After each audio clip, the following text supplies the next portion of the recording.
कुदवाडी उठल्यानंतर अख्ख्या आमच्या मुळगावला लोटल्या तिकडं डबल टिबल भाडं दिल्यामुळे आम्ही दिल्या काय करणार तेव्हा। नमस्कार, आपण पाहत आहात पुणे लाईव्ह न्यूज। पाहुयात आज दिवसभरातील ठळक घडामोडी। राजगुरुनगर शहरात मागील काही वर्षातील सर्वात मोठी घरफोडी घडल्याची बाब समोर आली आहे। अज्ञात चोरट्यांनी घराचे दरवाजे आणि कडी कोयंडा तोडून घरामध्ये प्रवेश करून घरफोडी चोरी केली। राजगुरुनगरमधील करंडे वस्ती रॉयल रेसिडेन्सी या ठिकाणी चोरट्यांनी हा मोठा डल्ला मारला असून यामध्ये पोलिसांकडून प्राप्त झालेल्या माहितीनुसार 11 लाख रुपयांपेक्षा अधिक किमतीचे दागिने 2 वेगवेगळ्या सदनिकांमधून लंपास करण्यात आले आहेत। लंपास करण्यात आलेल्या सोन्याची किंमत सध्याच्या बाजारभावानुसार कित्येक लाखात असल्याची बाब समोर आली आहे। पोलिसांनी मात्र शासकीय दरानुसार 11,22,000ची घरफोडी नोंदवली आहे। पौर्णिमा रोहन शहा पैवर्षे 39 राहणार करंडे वस्ती रॉयल रेसिडेन्सी राजगुरुनगर यांनी खेड पोलिसांत दिलेल्या तक्रारीनुसार सोन्याची 18 ग्रॅम वजनाची चैन 2 तोळ्याचे नेकलेस 15 ग्रॅमचे मंगळसूत्र 16 ग्रॅमचे कानातील वेल 10 ग्रॅम वजनाचे टॉप्स तसेच आणखी अनेक प्रकारचे सोन्याचे दागिने आणि चांदीचे दागिने असा 10,35,000 रुपये किमतीचे दागिने चोरट्यांनी लंपास केले आहेत। तसेच या ठिकाणी शेजारचे सी विंगमधील प्रशांत अरुण जाधव आणि अनिल अमराळे यांच्या घरात देखील चोरट्यांनी डल्ला मारला। यात एकूण 87,000चे दागिने चोरट्यांनी लांबवले असल्याची प्राथमिक माहिती समोर आली आहे। या भागात चोरट्यांनी एकूण 11,22,000चा मुद्देमाल लंपास केला आहे। खेड पोलीस ठाण्यात याबाबत तक्रार देण्यात आली आहे। मागील काही वर्षातली ही राजगुरुनगर शहरातील सर्वात मोठी घरफोडी असल्याची बाब समोर आली आहे। खेड तालुक्यातील कडूस येथील पांडुरंग मंदिराच्या पाठीमागे घराच्या समोर उभी करण्यात आलेली हिरो होंडा कंपनीची पॅशन मॉडेलची दुचाकी अज्ञातांनी लंपास केली। याबाबत संतोष गंगाराम गारगोटे वयवर्षे 50 राहणार कडूस यांनी खेड पोलीस ठाण्यात फिर्याद दिली आहे। गाडकवाडी येथून देखील अशीच आणखी एक दुचाकी लंपास झाली असून याबाबत हनुमान बबन रणपिसे वयवर्षे 52 यांनी खेड पोलिसांत तक्रार दिली आहे। राजगुरुनगर येथील ऐतिहासिक दिलावर खान दर्गा मशिदीची पडझड होऊ लागली आहे। वास्तूचे दगड सुटून पडत असल्याने संपूर्ण इमारतीला त्यामुळे धोका निर्माण झालाय। दुर्लक्षित होत चाललेल्या राजगुरुनगर येथील पुरातन वास्तूला शासनाने राष्ट्रीय ठेवा म्हणून घोषित केलेले असताना मात्र त्या वास्तूच्या संरक्षण आणि संवर्धनासाठी शासन स्तरावर उदासीनता दिसून येत आहे। राजगुरुनगर येथील निजामशाही राजवटीतील दिलावर खान दर्गा व मस्जिद आहे। शासनाने या वास्तूला भारतीय पुरातत्व सर्वेक्षण विभाग संरक्षित वास्तू म्हणून घोषित केले आहे। संरक्षित असली तरी परंतु शासनाच्या दुर्लक्षामुळे ही वास्तू विकासापासून वंचित राहत असल्याने ही वास्तूची पडझड होऊन त्याचे मूळ सौंदर्य नष्ट होऊ लागले आहे। वास्तूचे नक्षीदार दगड सुटू लागले आहेत। शासनाने दुरुस्तीचे काम काही वर्षांपूर्वी हाती घेतले होते, मात्र किरकोळ काम झाल्यानंतर याकडे दुर्लक्ष केले गेले। त्यामुळे पावसाळ्यात पाणी थेट दगडी भिंतीत आत जाऊन या संपूर्ण इमारतीला धोका निर्माण झाला आहे। या ठिकाणी असलेल्या मशिदीची अवस्था अत्यंत दयनीय झाली आहे। येथील मशिदीचा काही भाग सुटून त्याचे दगड पडले आहेत। संरक्षित भिंत काही भागात मोडकळीस आली आहे। अनेक पुरातन वास्तू इतिहासांची आठवण देत गेली अनेक वर्षे नैसर्गिक कालचक्राचा सामना करत आजही तग धरून आहेत। शासनाने या वास्तू राष्ट्रीय ठेवा म्हणून जोपासल्या आहेत। या ऐतिहासिक वास्तूच्या जतनासाठी पुरातत्व विभागाच्या वतीने कामे करण्याची गरज आहे। राजगुरुनगर येथील दिलावर खान दर्गा मशीद मागील कित्येक वर्ष दुरुस्तीच्या प्रतीक्षेत आहे। दुरुस्ती अभावी या वास्तूची पडझड होत आहे।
हॅलो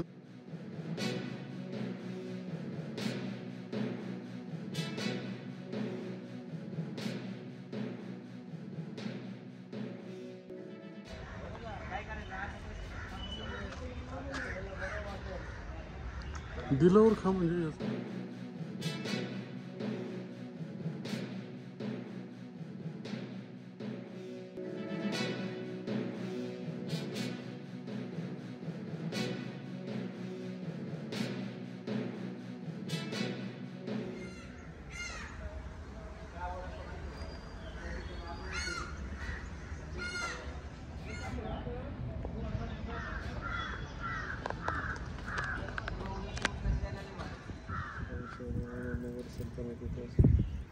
में शुरू हुआ।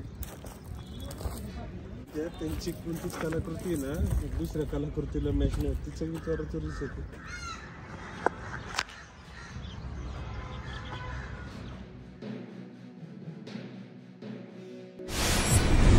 महाराष्ट्र लोकसेवा आयोगामार्फत झालेल्या परीक्षेत कमान तालुका खेड येथील कुमारी वैष्णवी सुनील नायकनरे हिने पोलीस उपनिरीक्षक या परीक्षेत राज्यात महिलांमध्ये 7वा क्रमांक मिळवला.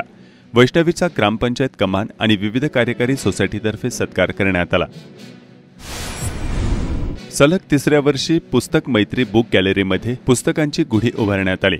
राजगुरुनगरमधील वाचक महिलांनी एकत्र येऊन वाचनाचा संदेश देत पुस्तकांची गुढी उभारली.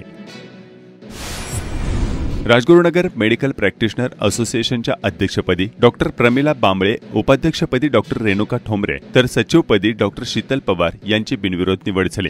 राजगुरुनगर मेडिकल प्रॅक्टिशनर असोसिएशनची नुकतीच मासिक सभा झाली. या सभेत नवीन कार्यकारिणी निवडण्यात आली. अध्यक्षपदी डॉक्टर प्रमिला बांबळे, उपाध्यक्षपदी डॉक्टर रेणुका ठोंबरे तर सचिवपदी डॉक्टर शीतल पवार आणि सहसचिवपदी डॉक्टर नितीन सुपेकर, डॉक्टर स्नेहल तांबे यांची बिनविरोध निवड करण्यात आली. यावेळी ज्येष्ठ तज्ज्ञ doctor Subhash Khadke, doctor Pradeep Shewale, doctor Vilas Kajale, doctor Dilip Bambale, doctor Muralidhar Bhujbal यांच्यासह राजगुरुनगर शहरातील डॉक्टर्स मोठ्या संख्येने उपस्थित होते. या कार्यकारिणीमध्ये महिला डॉक्टरांना प्राधान्य देण्यात आले. उदळवाडीतील अतिक्रमण कारवाईनंतर मोई गावात भंगारवाले आले आणि माजी सरपंच पाटील गवारी यांनी जास्त भाड्याच्या लोभाने त्यांना जागा दिल्या असल्याची कबुली दिली आहे. कारण हे कुदवाडी उठल्यानंतर अख्खे आमच्या मुळगावला लोटल्या तिकडं आणि त्याच्यामुळे मुळगावच्या लोकांना काय डबल टिबल भाडं दिल्यामुळे आम्ही दिल्या. काय करणार तेव्हा एवढे दिवस काय या जुळल्यामुळे आम्हाला काय. चाकण औद्योगिक परिसरातील अत्यंत वर्दळीचे महामार्ग पादचाऱ्यांसाठी सुरक्षित राहिलेले नाहीयेत. रस्त्यांची कामे घोषणांच्या पुढे जात नाहीयेत. त्यामुळे चाकणमध्ये महत्त्वाच्या तळेगाव चौक आणि आंबेठाण चौकात पादचारी उड्डाणपुलांची उभारणी तातडीने करण्याची गरज आता निर्माण झाली आहे. चाकणमधून बाह्यवळण मार्ग तातडीने करून वाहतूक सुरळीत करण्याची मागणी नागरिकांकडून होतीये. अवजड वाहतूक शहराबाहेरून गेल्यास वाहतुकीच्या कोंडीतून काही प्रमाणात सुटका होईल अशी नागरिकांची भावना आहे. बाह्यवळण मार्गासाठी पाहणी होत असली तरी अद्याप चालना मिळालेली नाही. चाकण परिसरात रहदारी खूप मोठ्या प्रमाणावर वाढली आहे. या भागातील राष्ट्रीय महामार्ग पादचाऱ्यांसाठी असुरक्षित ठरत आहेत. वाहनांची प्रचंड संख्या, वाहतूक नियमांकडे सर्रास केले जाणारे दुर्लक्ष, झेब्रा क्रॉसिंगचे बांधवा, अस्तित्वातच न आलेले फुटपाथ, पादचाऱ्यांसाठी नसणारे सिग्नल यामुळे चाकण औद्योगिक परिसरातील अत्यंत वर्दळीचे महामार्ग पादचाऱ्यांसाठी सुरक्षित राहिलेले नाहीत. कंपन्यात कामगार जाण्याच्या आणि सुटण्याच्या वेळी वाहनांपेक्षाही येथे पायी चालणाऱ्यांची संख्या मोठ्या प्रमाणात असते. याच पादचाऱ्यांना आता जीव मुठीत धरून महामार्ग आणि चौक ओलांडावे लागत आहे. त्यामुळे चौकात पादचारी उड्डाणपुलांची उभारणी तातडीने करण्याची आता मागणी होतीये. चाकणमधील एसटी स्थानक बाजूकडून तळेगाव चौकात आलेल्या नागरिकांना सर्वात कमी कालावधीचा सिग्नल पास करून पुढे जावं लागतं. याचा कालावधी सुमारे 5 सेकंद असल्यानं जगातील सर्वात कमी सेकंदाचा सिग्नल म्हणून या सिग्नलला हिनवलं जातं. या 5 सेकंदात अनेकदा हा हिरवा सिग्नल पार करण्यापूर्वीच लाल सिग्नल पडत असल्याचा नागरिकांचा अनुभव आहे. वाहतूक व्यवस्थेचा आणि नियोजनाचा ढिसाळ कारभार या निमित्तानं अधोरेखित होतो.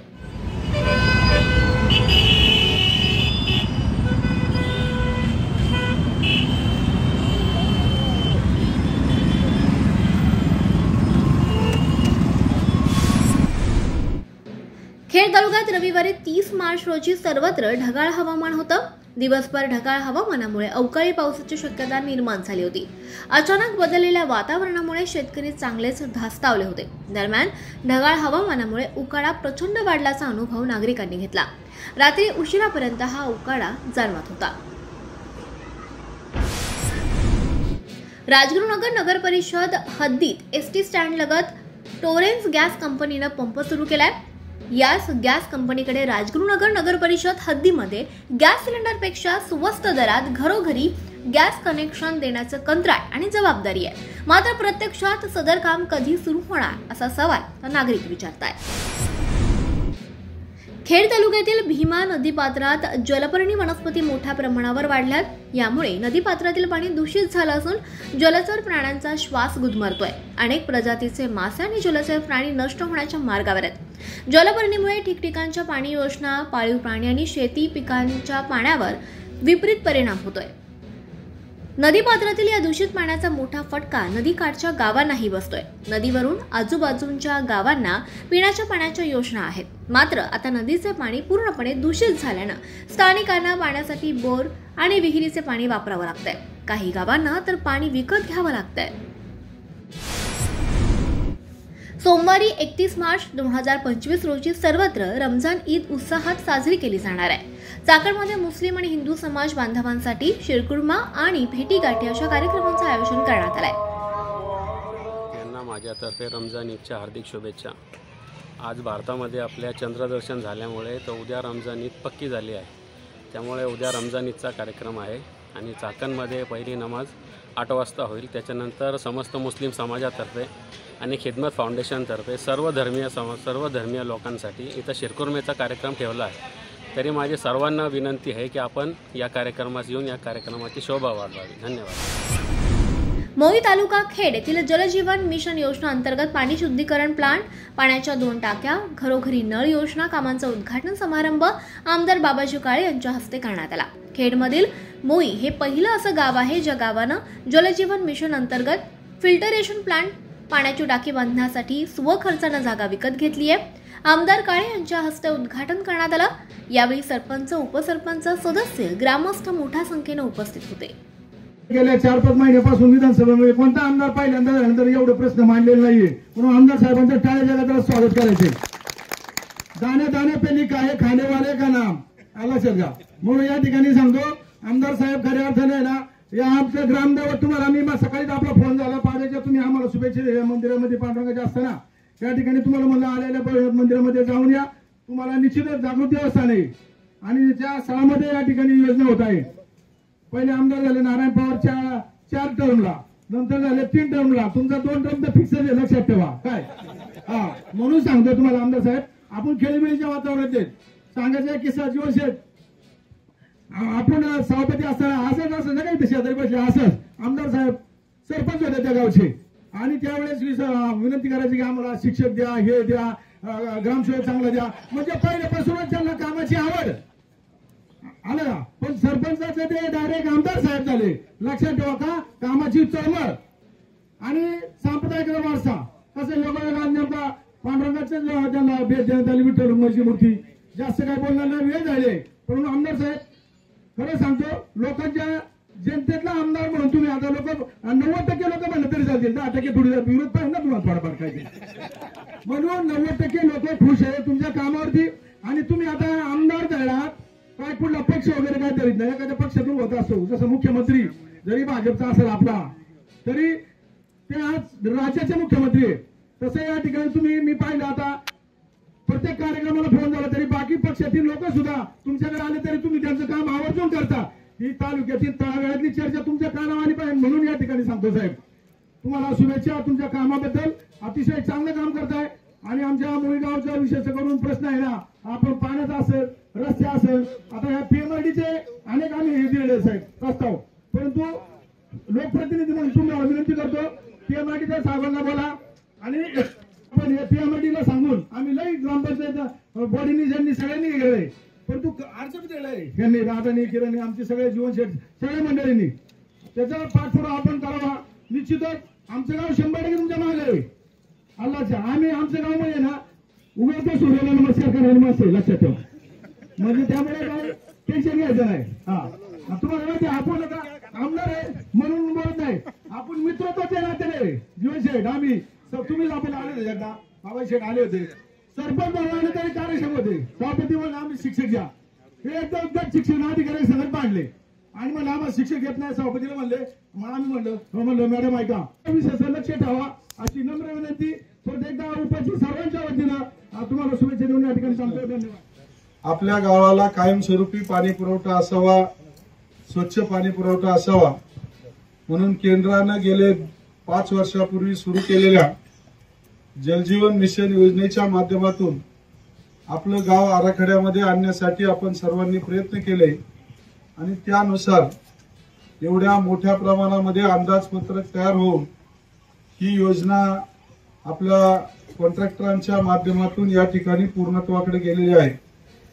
खऱ्या अर्थानं आपल्या खेड तालुक्यामध्ये प्रत्येक गावामध्ये जलजीवन मिशन योजनेच्या माध्यमातून कामं चालू आहेत, परंतु मोई गावाला धन्यवाद दिले पाहिजे की इतर गावच्या आता आपण बातम्या पाहतो की योजना अजूनही चालू झाल्या नाहीत, पण त्या पाठीमागे शासनाबरोबर कॉन्ट्रॅक्टराबरोबरच ग्रामस्थ मंडळी सुद्धा तेवढीच जबाबदार आहेत।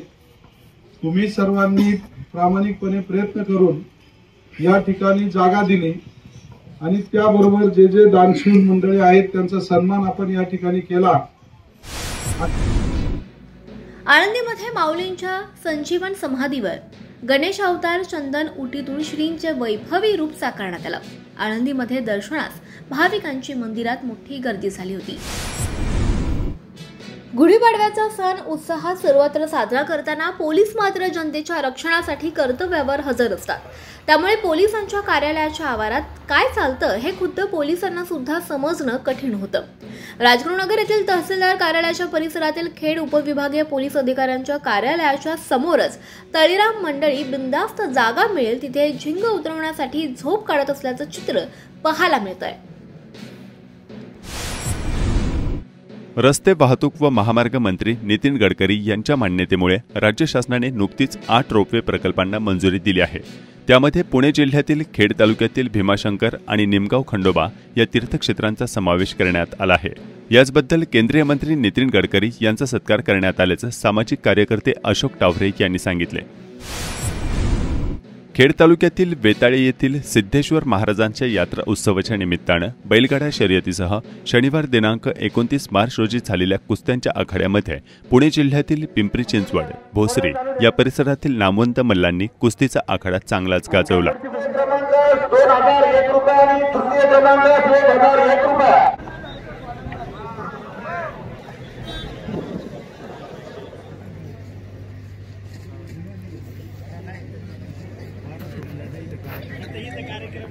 मच्छी गोटा मारण्याच्या प्रयत्नामध्ये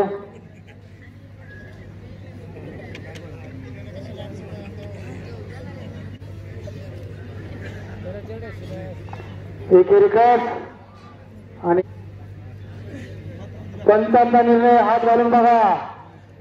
आपल्या पुणे भागात टिप्पर झाल्याशिवाय कुस्ती देत नाही, दोन्ही खांदे टेकल्याशिवाय पुणे भागात कुस्ती देत नाही। हो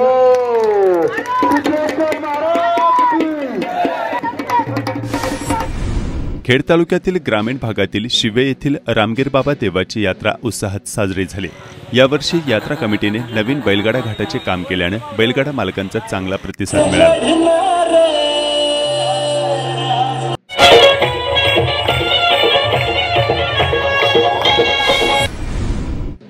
हिंदू सणातील 3.5 मुहूर्तांपैकी एक आणि हिंदू नववर्ष म्हणजेच गुढीपाडवा सण हा सण सर्वत्र उत्साहात साजरा करण्यात आला। पाडवा सणाला घरोघरी गुढ्या उभारून कुलदैवताची पूजा करण्यात आली। दुचाकी, चारचाकी तसेच सोने चांदीचे दागिने खरेदीसाठी दुकानात सर्वत्र गर्दीचे चित्र दिसत होते। गावोगावी कुलदैवतांच्या मंदिरामध्ये प्रथेप्रमाणे पंचांग वाचन अर्थात पाडवा वाचन करण्यात आले। नमस्कार, आपण पाहत आहात पुणे लाईव्ह न्यूज।